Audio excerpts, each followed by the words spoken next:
If you have trouble recalling what you had for lunch yesterday or where you left your keys, you've got plenty of company. Many people complain of short-term memory loss as early as their 40s, and as the years go by, the gripes seem to grow. A program in Northfield, Illinois is offering classes on boosting your ability to recall information, and some seniors like the results. Let's find out what it's all about.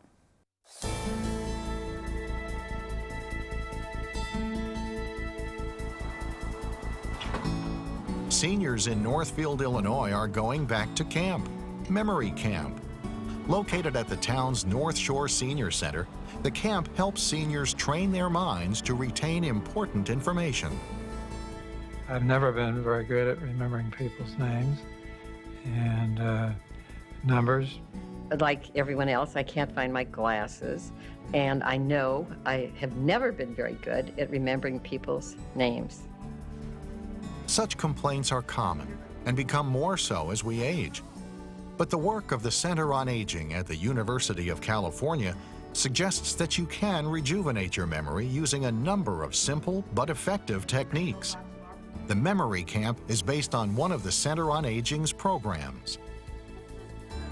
I heard about the memory training program at UCLA, so I talked to one of my colleagues here and then went to our executive committee and proposed that we start a program here at the North Shore Senior Center. The curriculum is based upon the fact that everybody has some sort of memory problem, be it losing your keys or misplacing your glasses or going into the parking lot. You can't remember where your car is when you're grocery shopping, and the fact that these are all normal memory problems. It's nothing to get worried about. It's not a serious medical problem, and all these problems can really be taken care of. And the course focuses on how to train your memory to work better. For its textbook, the camp uses the Memory Bible, a book by the UCLA Center on Aging's director, Dr. Gary Small. The instructors work with students over a 5-week period to develop and incorporate many of the strategies described in the book into their everyday lives. The most important thing to remember about your memory is that you have to pay attention, you have to focus, you have to center in on what you're doing. And at that point, you will then be able to remember things more clearly.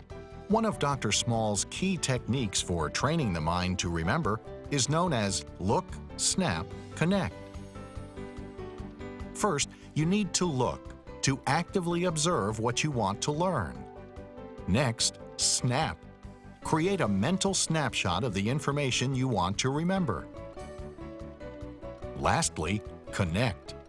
Link your mental snapshots together in a chain of associations so that each one helps you recall the next. Another Memory Bible technique taught at the camp is known as clustering. Clustering is basically just grouping similar things together so that you can remember them. For instance, if you're in a grocery store and you need to buy vegetables, you need to buy cleaning supplies, you need to buy cereal, that you're going to put all the vegetables in a list. That's going to be in aisle 1. There's all sorts of examples in the book. There's different not games, but exercises that you can do. It's very, very, very detailed. Memory campers are encouraged to design their own memory strengthening programs based on the many approaches suggested in the Memory Bible. Some of the other techniques are writing effective notes, using daily planning lists, setting up a monthly planning calendar, planning a daily routine, purchasing a datebook or electronic PDA. The most amazing thing about the class that we just did is that everybody in the class really had their own individual way of remembering things. One person had to write things down 3 or 4 times, and then he would commit that to memory. Another person, she would just keep going it over and over and over in her head, and that was a good way for her to memorize. Another person would make up this whole long and involved story. At least we thought it was a long and involved story, but to her it wasn't. When I walk into a room and meet new people, I tend to sort of do it quickly and then move on to the next person. And I think learning a few simple techniques, like even saying the name in your head after you've met them and saying, I'm so glad to have met you, Jane Clark, or whoever, as you leave to move on, are very helpful techniques, which are so basic that you would think I would have known them all the time.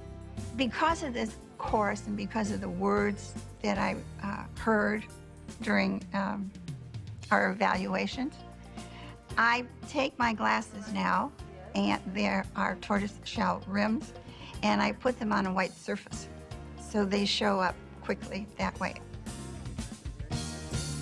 In addition to memory strengthening techniques, the Memory Camp encourages participants to take other memory Bible advice, to choose a diet that is believed to promote brain health, to adopt a lifestyle that protects the brain, including exercise, adequate sleep, and elimination of bad habits such as smoking, and to become aware of the effect that medicines can have on memory.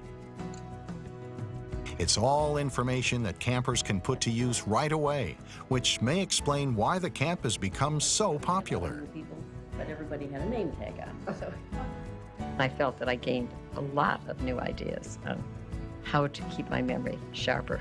I will be a little more organized when I make lists. The idea of putting things together that relate to each other. I tend to write down things as I think I need to do them, and then I think it would be useful to spend a couple minutes reorganizing my list after I've made it so that it's easier to remember to do everything. We have already offered 8 classes, and 118 people have signed up in the last year, and we'll be offering 3 classes in the fall for our fall trimester. We're going to have memory problems. We're all aging. This is something that's common. And the moral to the story is we all decided if you don't use it, you're going to lose it. Here to discuss the memory building program used by Northfield, Illinois Memory Camp is the program's creator, Dr. Gary Small. Dr. Small is the director of the Center of Aging at the University of California in Los Angeles, and he's also professor of psychiatry and biobehavioral sciences and the Parlo Solomon Professor on Aging at UCLA's David Geffen School of Medicine. He is the author of 2 bestsellers, The Memory Bible and The Memory Prescription, and of a recent release, The Longevity Bible. Welcome, Dr. Small. Thank you for being here. Thank you. It's great to be here. I want to first clarify, because I know it's so confusing for people, what is the difference between dementia and Alzheimer's? Dementia is what people used to call senility. So you lose your mental capacity as you get older. It's a general term, whereas Alzheimer's is more specific. It's caused by abnormal protein buildup in the brain, has a gradual onset, and it eventually leads to need for total care from others. So it's a scary illness. There's no cure. There are treatments, there's symptomatic treatments, but a lot of people are frightened of it. Now, you say dementia is part of aging. Is that part of normal aging in your estimation? We don't see it as a normal part of aging, and it can be not just from Alzheimer's disease, but it can be from small strokes in the brain, a thyroid abnormality. Just taking the wrong combination of drugs can impair your mental abilities enough so you look like you have dementia. You were quoted as one time as saying Alzheimer's or related dementia may well be everybody's end result of brain aging. In your estimation, if you live long enough, are you just going to get Alzheimer's? It's a debate, and if you talk to scientists, some will say yes, some will say no. And what's behind that is the realization that what happens in Alzheimer's disease also happens in normal aging to a certain extent. It's just it's gone so far that it impairs the person's daily functioning. So these abnormal proteins, or the changes in the brain transmitters, we can see subtle evidence of that in people years before they'd even get to the age when they might get Alzheimer's disease. So it's really like a continuum. You don't catch Alzheimer's overnight.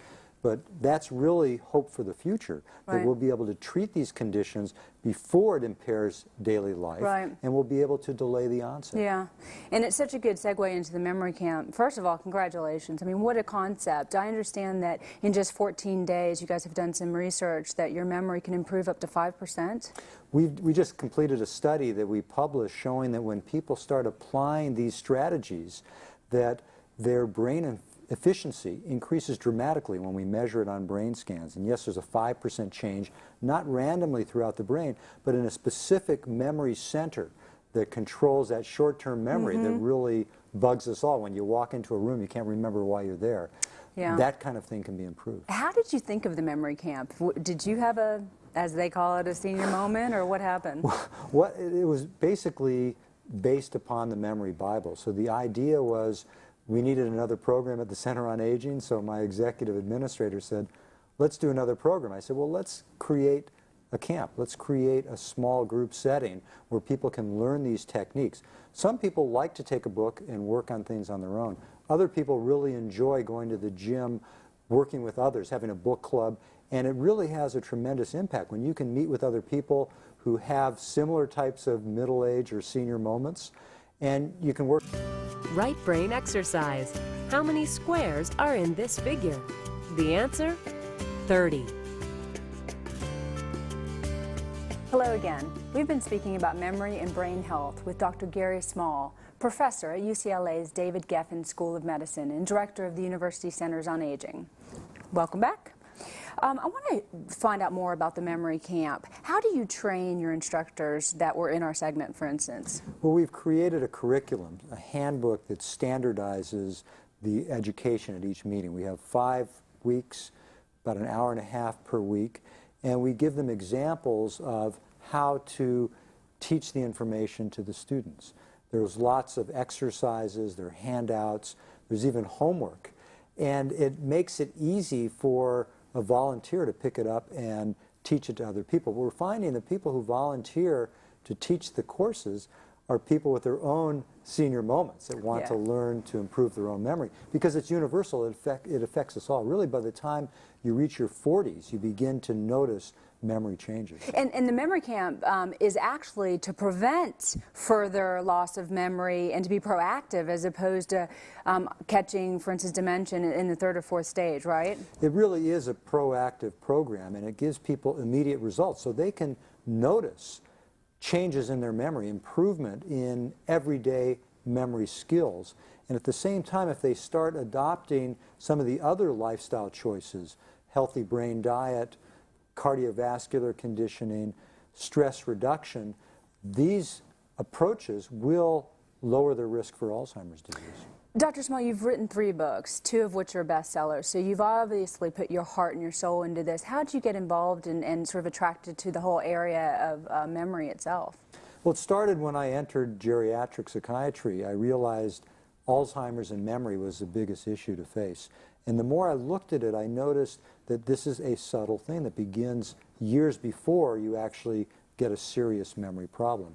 When I looked into it further, I discovered that it's not all about genetics. It's not just what you inherit from your parents, but in fact a more important component is lifestyle. And so there are things people can do, and I love empowering people, teaching them about what they can do right now. I want to talk a little bit about that because your new book, The Longevity Bible, really gets into that. I was reading in some of the articles about you that stress reduction and diet are critical to memory. Can you make that connection for us? Well, let's take stress. We know that it distracts us. If you're multitasking, you're not going to pay attention. So it not only decreases your focus, but it causes your body to secrete stress hormones like cortisol. Studies have found that cortisol can literally shrink the memory centers of the brain. Doesn't it also make you fat around the waist? Well, that's what I heard. Yeah, you're so focused on your waistline, you can't focus on anything else. You can't remember anything. Okay, go ahead. And it also, they've done studies where they inject volunteers with cortisol, and it really impairs their memory. So simple relaxation techniques, whether you like to meditate or just breathing exercises or even physical conditioning can help to relax you. It goes a long way in strengthening your memory and protecting your brain. And we always hear about antioxidants, but you really are a proponent of that, correct, in terms of memory? Well, a number of studies have shown that antioxidant fruits and vegetables are not just protective of your heart, but also brain protective. You can take supplements, but I'm a big advocate of a healthy brain diet that has those blueberries and strawberries and also has healthy fats like omega-3 fats from fish and olive oil. So you know, you look at this whole cornucopia, if you will, and myriad of different ways to create better memory. If we, you know, took all of these and we put them together, what kind of memory can we get back or expect to get Well, back? we've seen some pretty dramatic results. The study we just published, we saw people who had dramatic improvement, 200% improvement on their memory scores.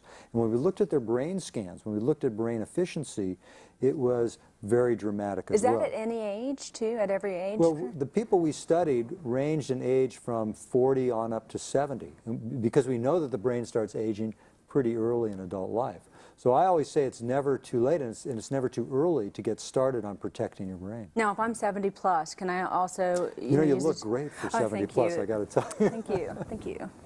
But if I were 70 plus, could I use these techniques and could it be helpful for me as well? It turns out a lot of people, most of the people who come to my lectures, who read the books, take the courses, they're in their 60s and older, because these are the individuals who are really beginning to notice the memory changes and want to benefit from it. I know that short-term memory is the last 10 to 20 seconds, correct? And then long-term memory is longer. Did the exercise help both short-term and long-term memory? The exercises focus more on short-term memory. Okay. And when I say that, I mean learning new information and retrieving it soon after. Because that's really what people complain about. I mean, you can probably remember the name of your best friend in elementary school, but you may forget who you had lunch with yesterday, or the name of that movie you just saw a week ago.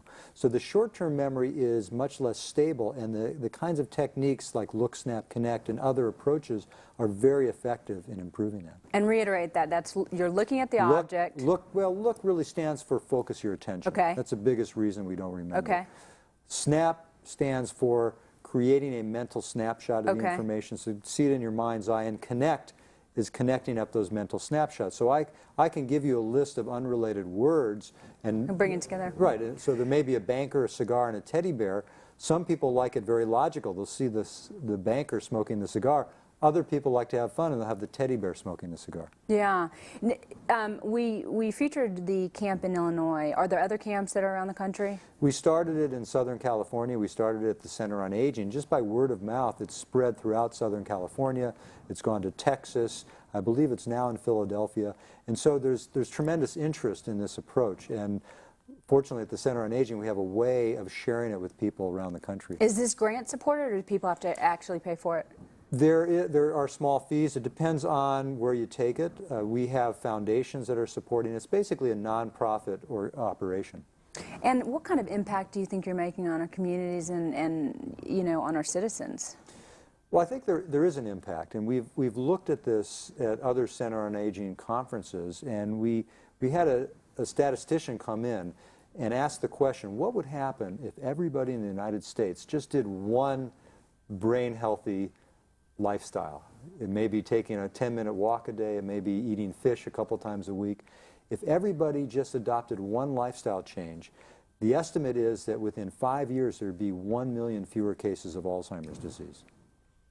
Wow. So there really is an impact. I mean, this No is kidding. assuming there is a cause and effect relationship between a lot of these things, and many scientists are coming around and seeing that there is this relationship. That is really such fabulous information, and I'm so grateful for you for being here today, Dr. Small. Thank you. My pleasure. Thank you so much.